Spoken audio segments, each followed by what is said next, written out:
for me, and because of BQH, I'm pretty stuck with and sticking with this idea that water's liquid consciousness. And I think that's a big part of why I've been dreaming about it over and over and over again, but also because I think something big is coming this year and we can't deny it. Do you remember what you said? Do you remember what you said on the? Yeah, I think it's the feeling of being on the brink of a wall that's approaching us. And I'm getting goosebumps as I'm saying this because I'm not a negative person. And I'm seeing shifting of timelines happening all the time. So it's like, is it coming? Isn't it coming? And it's like there's a conscious decision that's being made collectively about our future. So yes, it's definitely something that I see towards the end of the year. And you know what's fascinating? I always feel that things are orchestrated just as they should be. I'm bringing my parents over August, September during this time, which is exactly this time I'm thinking things are going to start happening.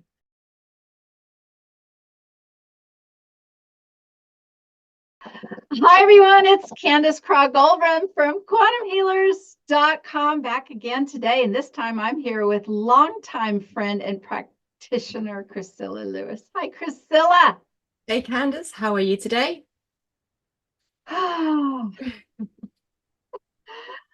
Up to here with the things to do. There's so many things.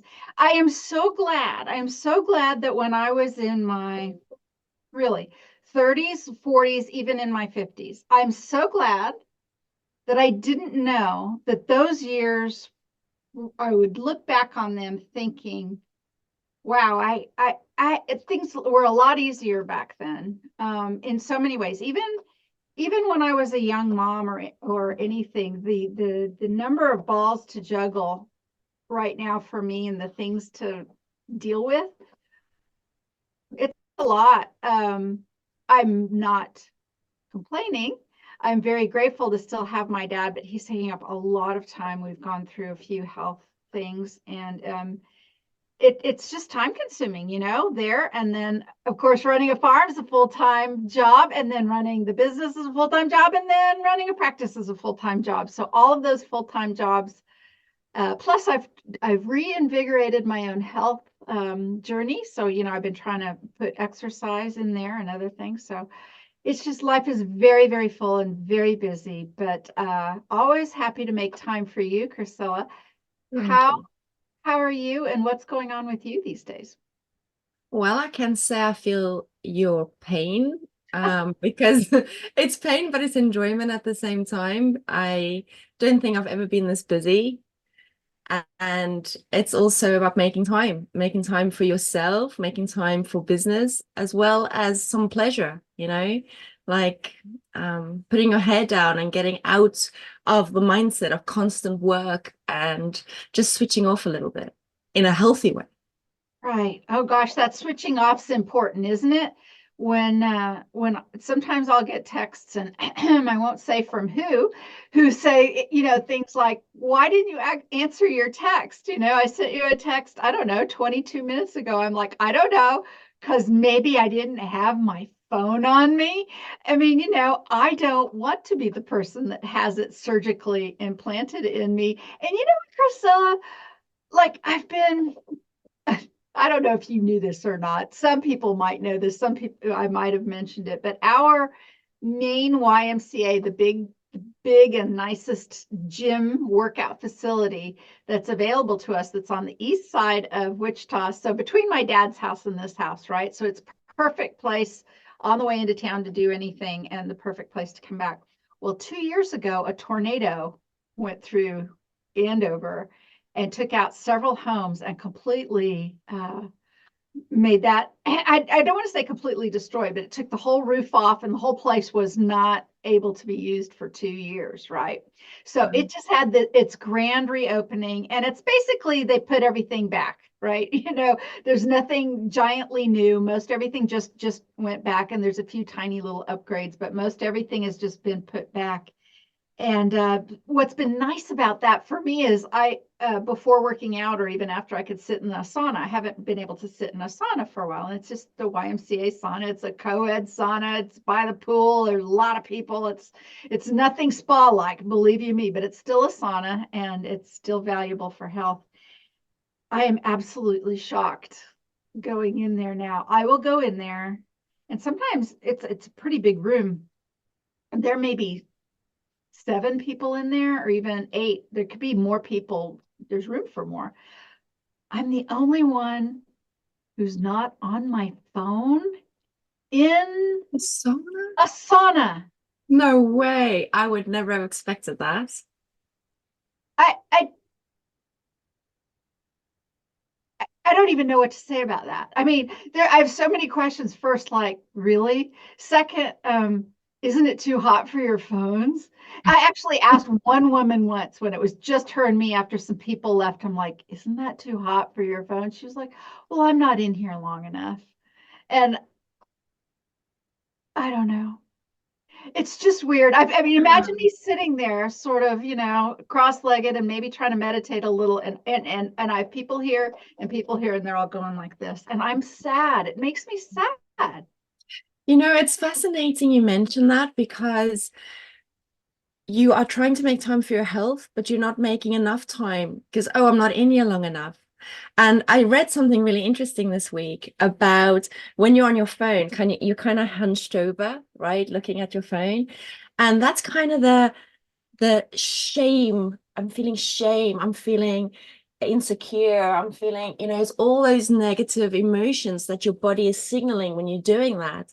So it doesn't give a good impression to the people around you, or even the signals you give yourself through being in that posture for a really long time.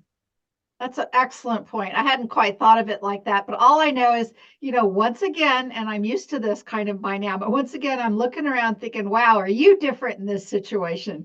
I mean, that's sort of been the tagline of my life, which I embrace wholeheartedly, and mostly have in my life, but oh well. Oh well, I still go, and oh well, I'm still, and I'm going because, can we talk about this a little bit before? And what do I want to talk about today? Well, of course, what you're up to. I want to talk about your cards. I definitely want to talk about the cards you're working on for sure. But I want to talk about water because you made a post. I was looking it up. You made a post on I made a Facebook post. So we're recording this. I don't know when I'm going to release this. I've been banking content and releasing it forward. So I have no idea when we're going to release this, but we're recording it on the 24th of May, 2024. And yesterday I made a Facebook post. You did. I did. And what I said was, today is the 29th day in a row that I've dreamed about water. I've just, I start coming up to the immersion class about 4 or 5 days before the immersion class. I was like, oh, that's interesting. I keep dreaming about water. And then through the immersion class, all about water. And there were storms and tornadoes then too. And and then I've just kept track, and it has been that long. And I woke up today, and today was day 30 where I dreamed about water again. And it's really interesting because I put it out there yesterday to see what would come back. And a lot of things came back, a lot of very interesting things. What I find fascinating is there are 1 or 2 people who are like, well, water represents, and then fill in the blank, Okay. But what I find really interesting is, well, maybe it does for you. You know what I mean? If you've taken the Quantum Connect class, which of course you have, and I mean, I talk about this a lot about symbolism. Of course, we can talk to other people about what things symbolically mean. And of course, we have cultural ideas of what some symbols mean. They really tend to match, but we have real personal definitions too. And Absolutely. we have, people in Asia might have a completely different dreaming system with dreaming symbols than people in mid-America. I'm convinced of that. I've been doing this work for too long. So it's really funny. And I'm not denying that people have their own definitions, but for me, and because of BQH, I'm pretty stuck with and sticking with this idea that water is liquid consciousness. And I think that's a big part of why I've been dreaming about it. over and over and over again, but also because I think something big is coming this year and we can't deny it. Do you remember what you said? Do you remember what you said on the? Yeah, I think it's the feeling of being on the brink of a wall that's approaching us. And I'm getting goosebumps as I'm saying this because I'm not a negative person. And I'm seeing shifting of timelines happening all the time. So it's like, is it coming? Isn't it coming? And it's like there's a conscious decision that's being made collectively about our future. So yes, it's definitely something that I see towards the end of the year. And you know what's fascinating? I always feel that things are orchestrated just as they should be. I'm bringing my parents over August, September during this time, which is exactly this time I'm thinking things are going to start happening. You bet. You bet. We have another immersion class in October, and I'm already expecting it to be a doozy. It's already half full, and I'm like, oh my goodness, is that going to be incredible? Um, I found your post note, but I just love the way you said it. Your intuition is correct. Something's definitely coming. I think we're at war. It's true. There's a physical war on our doorstep. And I really believe that's true. And a lot of people are in denial about it. And a lot of people, interestingly enough, in our community, of course, they will say things like, oh, you're focusing on the negative. You know, here's how I look at that. If some man or some bear or something was breaking down my front door, what would I do? Well, I would protect myself and my family as best as I could with what I had at hand, right? I wouldn't go, oh, I'm not going to look at that. That might be focusing on the negative and bringing it in. I mean, I think it's just as basic as that. We know, we know we're being pressed, and that we're being challenged, and there's in a lot of different ways, and in ways that perhaps we don't even understand right now. So I think we are. The people have not yet been told, or they never will be told, which is interesting. They might never be told. And I think our nervous systems can tell. Bingo, bingo. Just like birds know and fly away from danger when they feel something isn't right, we can feel something is coming, and the uncertainty is triggering our nervous systems into a fight or flight mode. And as humans, we are confused because why am I feeling this way? And the last time I felt that this strong, and it was in a different way, but it was fall of 2019. Fall of 2019, I'm like, it just feel chaos. I mean, all I felt was like chaos. This has a bigger energy signature, meaning it's more of that chaos still was big and it was still worldwide. This seems deeper, right? This seems like it has more oomph behind it, which is difficult to contemplate, isn't it? It is difficult to think about, but then during our history, and if you look at wars, we've had a war every 50 years. And is that about right? Through the start of wars, about every 50 years. Yeah. Continuous war. And so much of our world, even the city where I live in, which is called the air capital of the world, which seems kind of like a nice thing. We build a lot of aircraft here. Excuse me. But guess what? A lot of aircraft facilities, including what a lot of this town was built around, was the kind of aircraft that is used for military purposes, right? And if you think about it, if you're a bakery, well, you want people who need bread. And if you're a shoemaker, you're a person who needs people who need shoes. So if you're building war equipment, well, what do you need, right? I mean, we need to start thinking about different ways. And same with hospitals. Look, you're a hospital. How do you turn a profit? How do you stay in the black? How do you keep your shareholders happy? Well, not with empty beds, you don't.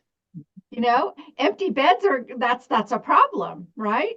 So I know we need a fundamental shifting and a fundamental recreating of a society built on some different footing. and I'm not the only one talking about this. Of course, we all are. We're talking about building, parallel societies. Well, that whole thing is crumbling down, which it is. We're building something new over here, but we're in that huge transition part. But that's where I think quantum healers, we're right here. We're right here, and we're part of the transition team for sure. And yeah, so we're in the right place, and there's a lot to be grateful for and excited about. But we have to be realistic as we watch that other thing crumble, because that's not going to be easy, not for any of us. Mm. No, I agree. It's lovely to be in the quantum healing space and seeing things energetically happening and manifesting, and then also going back to the 3D world. So that's kind of where I've placed myself in between the two, of focusing, okay, obviously I have a great interest in politics as well. So I was like, okay, what's happening in the 3D world? What games are they playing? And how is that wave affecting everyone else? And a lot of people explain it as, we're in this pantomime and we're playing this game. So it's true. It's funny because politics, I think you probably were like me. A lot of us were like this. And I still, the whole thing is so distasteful. And for the longest time, I'm like, I don't want anything to do with it. I heard a quote the other day. It was something like, if you think that paying attention to politics is idiotic, then you're going to leave your political system and your life will be run by idiots. It was something like that. I'm sure I'm not quoting it completely correct. And you know what? It's like, yeah, guilty, because I used to like not even look at it at all. And of course, right. You need to look at it sparingly these days, because you can get sucked into a terrible hellhole very easily.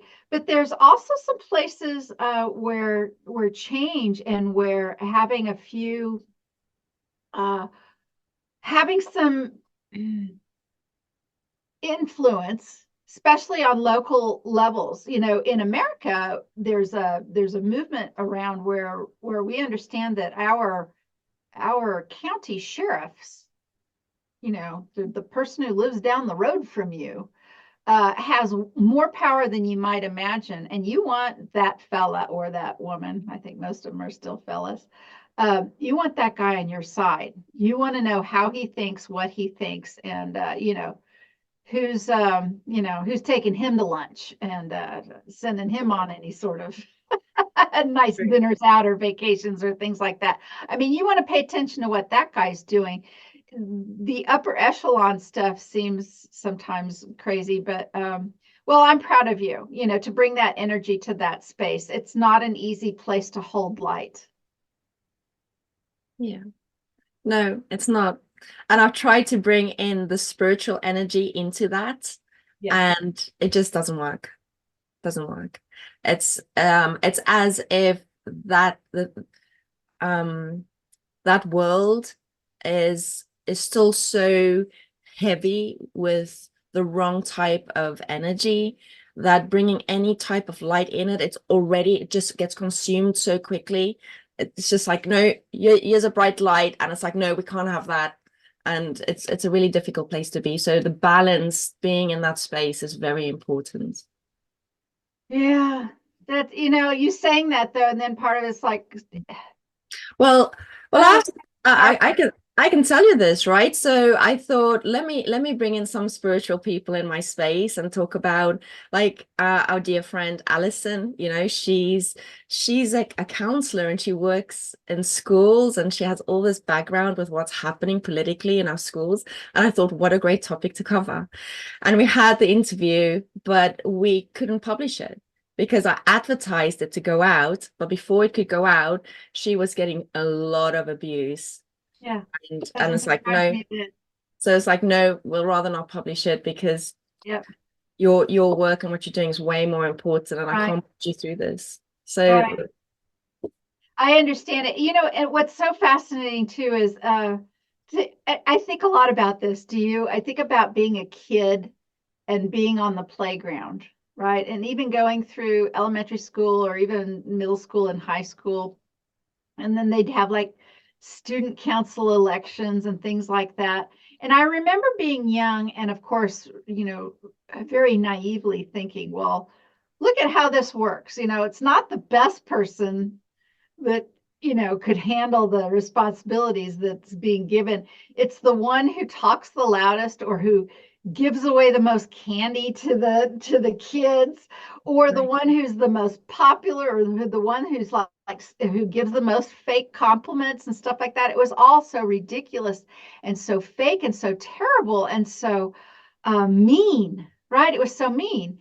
And of course, as a kid, I thought, well, I did have these thoughts. I was like, well, they'll grow up and then, I understand why we're playing this in school so that we can do this, later in life. It's the same thing. It's the same exact thing. But, the gifts are just bigger and the bullies are just stronger and their weapons and beating you up just hurts a little more, and has more serious consequences, but it's the same damn thing.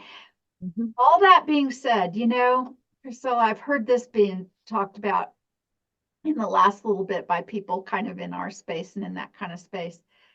Let me ask you this question, because I think you'll answer it the way I think everyone who I admire and has answered it right now.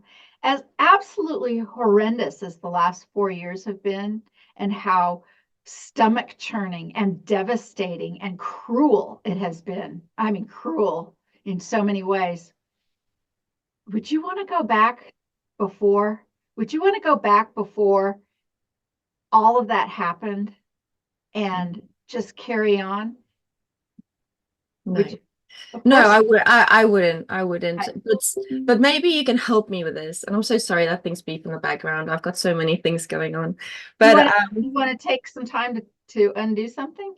no. Okay. It's Okay. just hear the odd I beeps. didn't hear any beep. Oh, that's okay then. So I wouldn't want to go back, but maybe you can help me with this, right? Okay. There was so much abuse and there was so much hurt, right? Yeah. We were scrutinized. We were, basic. Um, if it was us being the Jews, we would have been in those gas chambers already, kind of thing, right? And how do you overcome that? Even me as a spiritual person, I've been working on this emotion and this feeling for the last couple of years of how do you overcome that? The way you were treated and how quickly people turned on each other. It's something I'm still working on. I'm still working on it too, Chrysilla. I'm still working on it too, because I mean, I was so alone. You were so alone. We were so alone. I mean, look, you and I were less alone than others, right? Because at least, we quickly compared notes. Our core group, we had each other, right?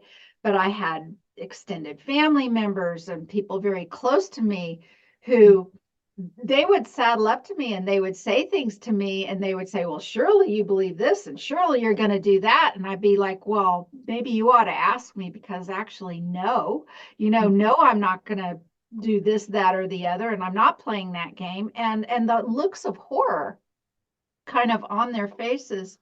And yes, and families were torn apart. And I'm sure you, as a quantum healer, just like I have, how many marriages, how many families broke up over this. I mean, the devastation. You and I have colleagues. I mean, our beautiful friend, Barbara Becker, I'll never forget it when she sent me a text that her mama had passed. And then she said, I had to say goodbye to her on an iPad. They wouldn't let me in. Mm. They wouldn't let me in. And the absolute utter cruelty. And then now the vindication that we have, where slowly the truth is coming out, and everything that we said was probable is turning out to be real. And there's a great feeling of wanting to say, I told you, I wish you would have listened to me. I wish you know what? It's not going to help a bit. Nobody wants to hear that. Nobody wants to hear that. People have to, they have to have that crack. in their own way. They have to have that crack in their own way. And you know what? I don't know why this is coming up, but let me answer that question in a different way. I have again on the relationship thing between let's say married couples where there's a terrible breakup, right? And one person breaks the other person's heart either by up and leaving or having an affair or something else absolutely horrible, doing something to their own kids or just something absolutely horrible, and the hurt partner, so very often in those sessions, the higher self talks about this opportunity. The heart, yes, is broken, and it's broken open.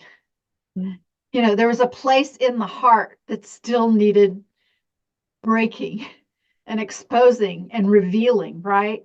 Some of us, not consciously, of course, not consciously, but some of us have signed up for heartbreak. And I actually think that a great number of us who are here on the planet right now have said, I'll do that. I'll come to the planet during that absolute shit show of a time. Let's see what I can do then, because we say that from a perspective where it doesn't, it's not as it doesn't seem as critical to our very existence of being, right? We're still very human, we're still very mortal, right? From the place we make these perspectives, we don't make it from the human perspective. We make these decisions when we're not embodied in a human body. That's the whole point of this game, right?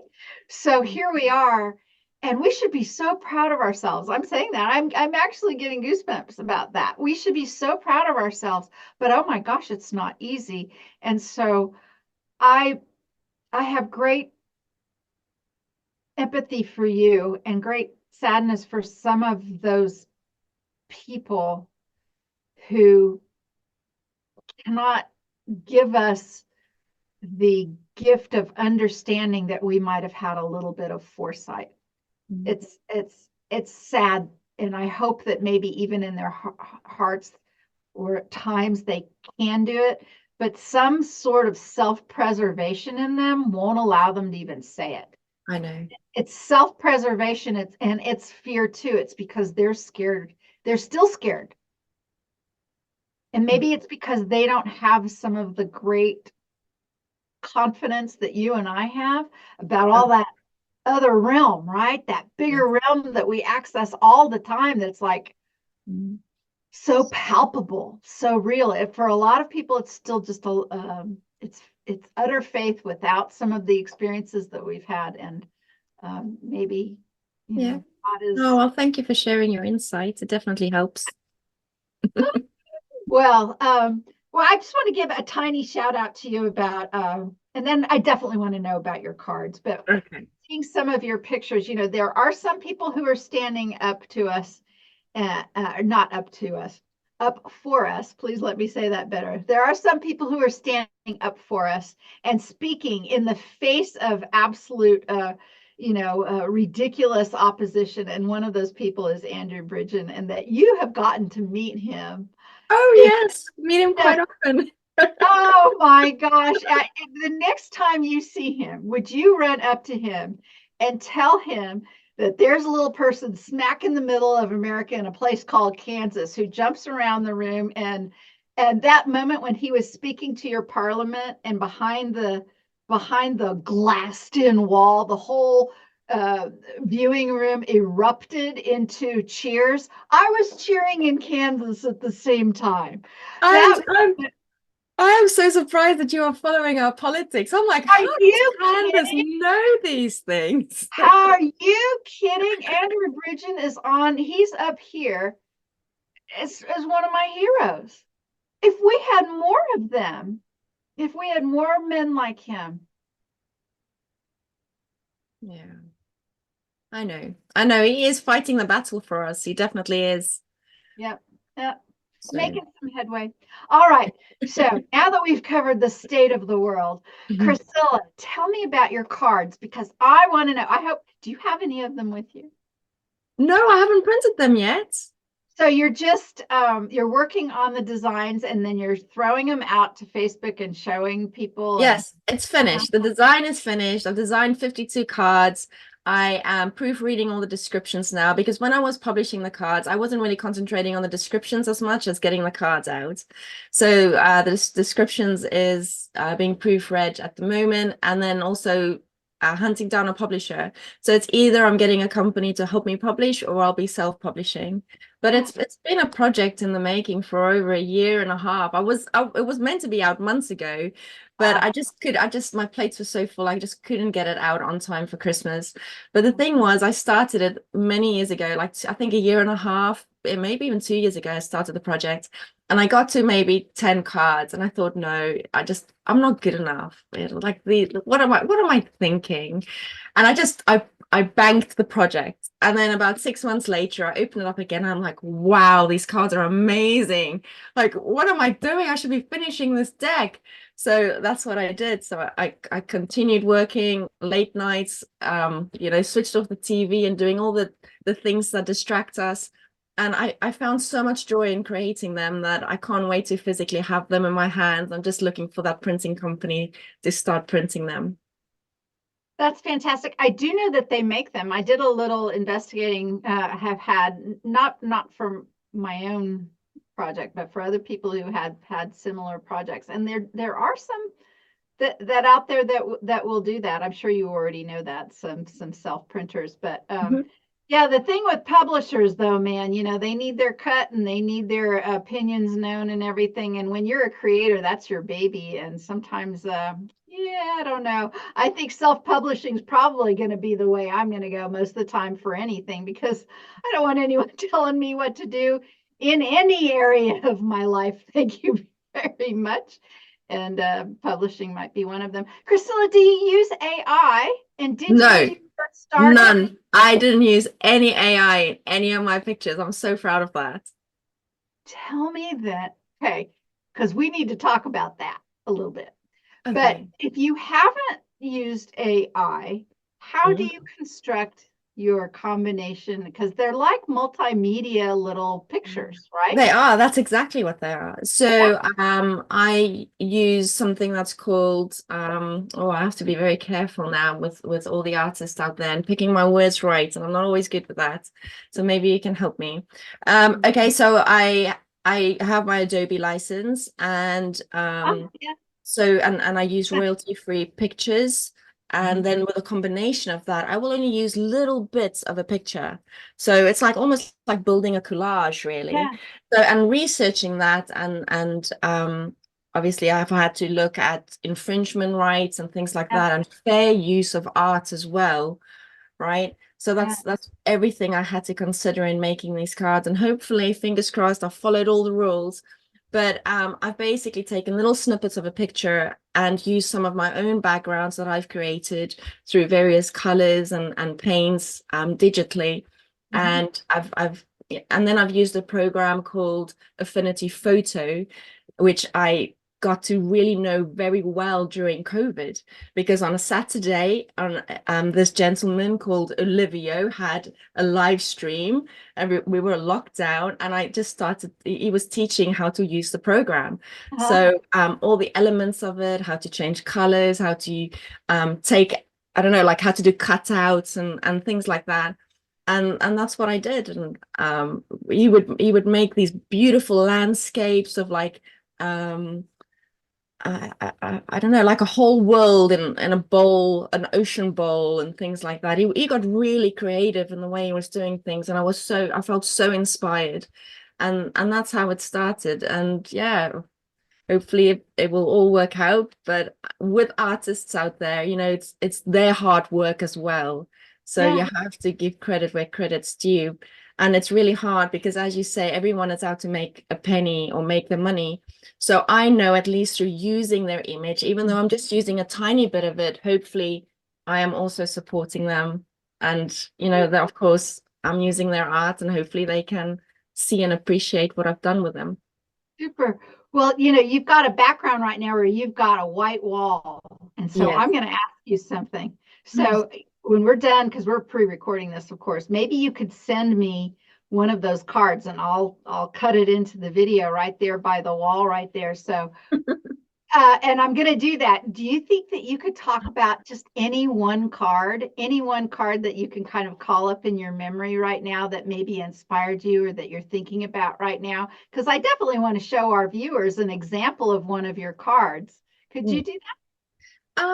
If you want to, we can screen share and you can have a browse. Oh gosh, of course. Yeah, let's do that instead. Excellent. Okay. Yeah. Let me get them off you. Yeah, let's pick out a card. Like here's one. I'd either be interested in anything that comes with a great story that had some synchronicity with it, or maybe your very first card, or maybe a card that you have already used for a client, or just anything like that. I would love to know. Okay. Share screen. Yeah, host disabled participants. Uh-huh. Multiple. Okay. I think. Yep. Advanced sharing options. All participants. Yep. Okay. It says that you can.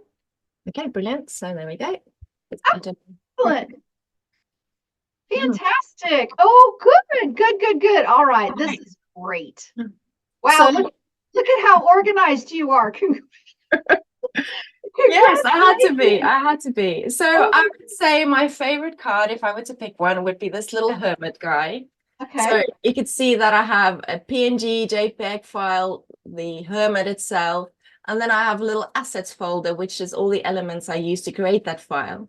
So you can see that I've only have three elements here. A little leaf, my little robot dude, and a moon. And if you look at the entire picture itself, I don't know if you'd be able to see that now. Can you open it? Yeah, of course you can. There it is. Oh, so that's fantastic. And that's how it came out. So you could see I used the leaf multiple times. I enlarged the moon greatly. And then I used the little robot, but the robot itself had a completely different background originally in the original artwork. So, and then I completely changed the colors as well.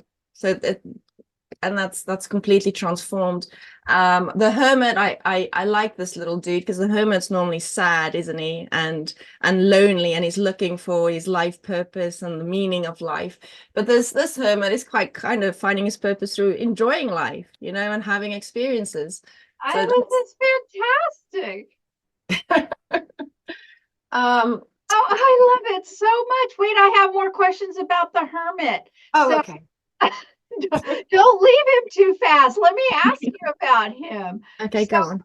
So when you saw this little robot guy, how did you match him to the concept of hermit? It was so difficult. I think it's all intuitive, isn't it, Candace? You see a picture, or you first come up with the name of the card and think, okay, which happened first then? Did you have hermit and then you just saw that picture and went, that's the hermit? That's the hermit. Yes, that's exactly what I did. Yeah. And how come the moon is important with the hermit card? Because we find our purpose, we find what we're passionate about, what's underlining first. Everything happens like beneath the surface, and I feel that's what the moon does. The moon is all in the background, it's underneath the surface because the sun is what brings it out. So that's the time of reflection is the moon. So fantastic. All right, thank you so much for that. All right, gonna show us another card or two. I love this.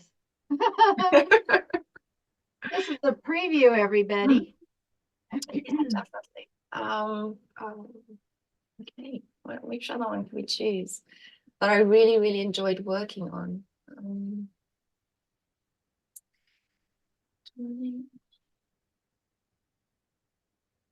We can use sacred geometry. We all enjoy that. That's wonderful. Of course, the bee and the hexagon for the So again, it's just a combination of little pictures that make a bigger picture. And the bee for me is so important because if you look at a beehive, it creates the geometry, and that geometry is everywhere in the construct of life. along with the flower of life. Mhm. And I love the flower of life. So in the background there, if you look closely, you'd be able to see the dandelion little seeds. Absolutely. Fantastic. Oh, those are just great.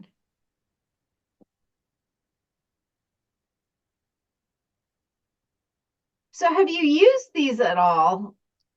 Or the inspiration of them? I mean, I know you don't have the deck out yet, but have you used No. any of them in a session yet, like with a client or with a reading or anything? No, not as such. No, I haven't. But I do have great plans for them because I am planning to literally produce artwork and then selling them in exhibitions. Nice. So, and then alongside it, sell the decks as well, the oracle decks. Well, But yeah, let's look at one more for sure. And then I want to talk to you about AI. I absolutely loved creating this card. Because of all the elements within it. Just the colors in the background, the doorway, the clouds that come through it. It was just even adding like the flowers and what I see as like kind of lavender. This is just such a beautiful card that stands out of just slow down. Yeah, where are you rushing to? You don't have to go anywhere. Just stay in the moment. Um, and if you are rushing, why are you rushing? It's So here's something interesting. When I made that post, now we're going to go back to the first thing that we were talking about at the first of this show. When I made a post about the 29 days of the dreams. Do you know okay. what I dreamed? I dreamed that so there's a young gal who she actually for a little while took care of my dad in 2020, just for a little while. But she's in her 20s. She's now a BQH practitioner. She came to the immersion class, and the dream that I posted, my 29th in a row dream about water, I dreamed, first of all, that I was in a room and I was introducing her to my mother. And of course, my mother has passed away for a number of years now. And I thought that was interesting. And then and then we said goodbye to my mom. And I said, well, we're headed off on our trip. And we walked outside and there were two hot air balloons, but they weren't big hot air balloons. They were the kind of hot air balloons that, oh, I don't know, might go to the ceiling of this room. And then they had fixtures and ropes, and then they attached to something that almost looked like a lawn chair, right? And there was two of these sitting outside. And Talon is my friend's name, the BQH practitioner's name. And I sat in one, and I sat in the other, and we were right next to the ocean, and it was time to cross the entire ocean in these chairs with these balloons. And I'm like, this is a long way that we're going to go. We have a long way to go. And we were discussing it, and I was trying to ascertain which ways the wind was blowing, because I knew that that was going to affect us, which is very interesting if you think about my concept about the water. And there was a kind of a storm around, and I'm trying to figure out what's going on, because we're going to be blown around by what's happening with the water, which again, in my perspective, is the consciousness of the planet, right, of the people and all of that, and the combination of the planet plus the people. And in the discussion, we said to each other, well, we made it across the first time, so we can make it across the second time, which I thought was really interesting. It was like, you've already done this, right? The answer was, you've already done this, you can do this again. And I'm still sort of pondering what this is that we've done, that we're going to be able to do again. But that was fun to see that card. Thank you. Yeah, thanks for allowing me to show it to you. I wasn't expecting this today. And yeah, I'm so excited because there's a couple of projects that's coming out this year, or that we're working on, because not only do I have my deck, we are writing that lovely chapter of our spiritual awakening in the Yeah, book, with right? Allison, aren't you? Yes, Yes, that's right. fantastic.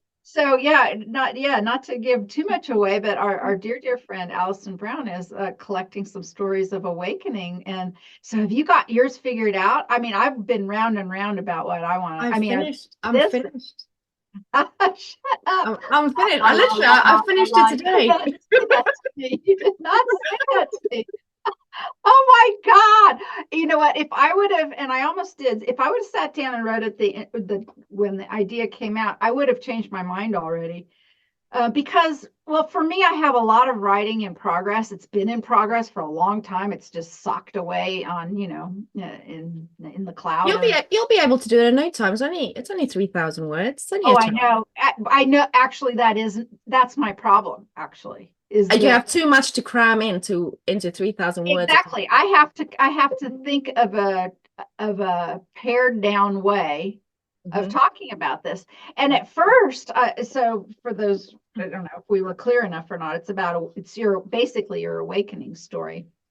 And, I have had days, and then I had this one day, and I talk about that one day a lot, but that one day is a book. It's not 3,000 words, So I'm trying to imagine how to do it. And I don't know. I think I might, I I, think, well, this is me. If I were to read your story, I would say you describe, your meeting Dolores, studying quantum healing, and then you're creating BQH, and yeah, everyone looking up BQH and saying, "Oh my goodness," So that's just leave it that's there. That's 300,000 words. There's no way I can keep that to 3,000 words. Right now, where I've landed right now, and Dad's been through some medical dramas, so it's taking up so much time. And we've had so many tornadoes and storms. I We have know, kind I of a know. quiet day, but we have more tornadoes tomorrow. It's And so alarming.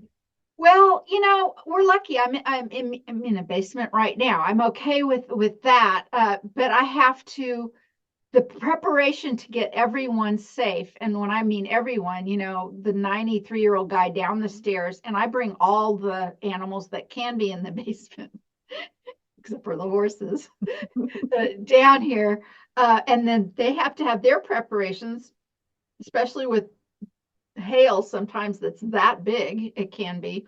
It's caused a lot. But okay, back to the story. I think I might have tiny snippets, some small snippets of inklings of awakenings, because I can look all the way back to the age of, and I'm not sure if I was 3 or 4. I might have been closer I probably was a young 4, because it was in the spring. I remember that this particular thing happening. But I was already questioning stuff. I mean, it was very small moments, but I think I'm gonna pick a series of small moments, and Well, that's exactly it. Yeah, that's exactly what you have to do. yeah, that'll be my 3,000 words. Oh, fantastic. Chrysilla, thank you for spending some time with me today. This was Thank so you. much fun. And you're still doing sessions, right? You're I still am still doing okay. sessions. Well, we're Yes. just checking, we're just checking. You've been so busy doing all these other things. We want to make sure that you are. And oh, actually, I have to say this to you because I have this client, and she's a great client. She's a repeat client. And when she first contacted me more than a year ago, she asked for a reading, and I was like, look, I don't kind of do readings. I do these sessions, and I do kind of intuitive consults, conversations. And we got in there, and she was still conducting it like it was a reading. And I was still sort of like, well, hold on here, and I would sort of like, let's have more of a conversation here. I'm not gonna, you ask me questions, me give you answers. This is not the way it is for me. But you know what? She keeps coming back and she keeps sort of pushing me to that. I never wanted to do any of that. I wanted more back and forth. And this last time she just kept asking me questions, and I just sort of stepped into it. Yeah. And I don't know. I mean, I have no idea, but when we started the conversation, she was like, okay, you were right about that, and you were right about that, Mhm. and you were right about that. So Yeah. I want to know about this, and this. And part of me is like, but I don't do that. I don't do psychic readings. Well, I think you do. Can I tell you something? Obviously. I want to tell you something. Yeah. So when you do the quantum, when you are miles ahead of yourself, you didn't even realize, right? You created a Quantum Connect course. Quantum Connect is mediumship. Yes. So you're sitting there giving her a reading using the techniques that you have created, and you're basically teaching everyone how to become their own medium using It's their true. own senses. It's true. We haven't even tried to really market Quantum Connect. It's available. It's out there. People are talking about it. But we're making that's some of the projects that I'm working on. I'm trying to up level sort of our marketing game, our presentation, rather than just word of mouth and very organic stuff. We're trying to do a little bit more than that. But yeah, Quantum Connect, as long as we're mentioning it, so Quantum Connect is just a way to demonstrate to you that you're always connected to your higher self, and you can play these little back and forth games, and there's no trance, there's no closing in the eyes, there's no visualizing, and none of that. You're just not doing any of that. You're just asking questions and you answer, and yeah. So now if you flip Quantum Connect around, right, and you are not just the facilitator, but you're now the medium, right? So now the client can ask you questions and you're basically quantum connecting yourself, tuning into the client. Perfect. Yeah. What I love about both Quantum Connect and BQH is they are limitless and they don't have any freaking rules. There's nobody out there saying, well, you can't do this and you can't do that and you can't change this and you can't look at it this way and you have to do it in this order. It's like, no, forget all that. Here's a framework. Play, have fun. What are you inspired to do with this? And people are going to town with that, and they are mixing all of this up as the creators they ought to be, to do that, to see how they can assist themselves and their clients. Chrysilla, you and your Scooby Doo van. I mean, I'll never forget. It was the best time of my life. I wish I could write that in the book, but it doesn't. There's no space for it. But absolutely, I just love that Scooby Doo. That was the best. Like, we and did I see. Quantum Connect together. I was like, Chrysilla, be my guinea pig. That with a number of other people. And anyway, Scooby Doo van showed up, and it was like, this is just perfect. Just perfect. All right. Thank you so much for your time I and love you having so me. much. I I love love it. you so much. Till next time, Chrysilla. We'll see you again. Okay. All Okay. right. For those of you out there, are you a quantum healer of any kind? Are you an alternative energy practitioner of any kind? You know what? You're welcome to join us. We are a guru-free community. That means we don't tell you what to do, what to think, how to say anything. We don't do any of that. We just share knowledge, wisdom, and camaraderie on our support forum, and we have a directory that goes out across the world to help you find clients and your tribe, right? quantumhealers.com. Come see us. Thanks, everyone. Okay. Bye for now.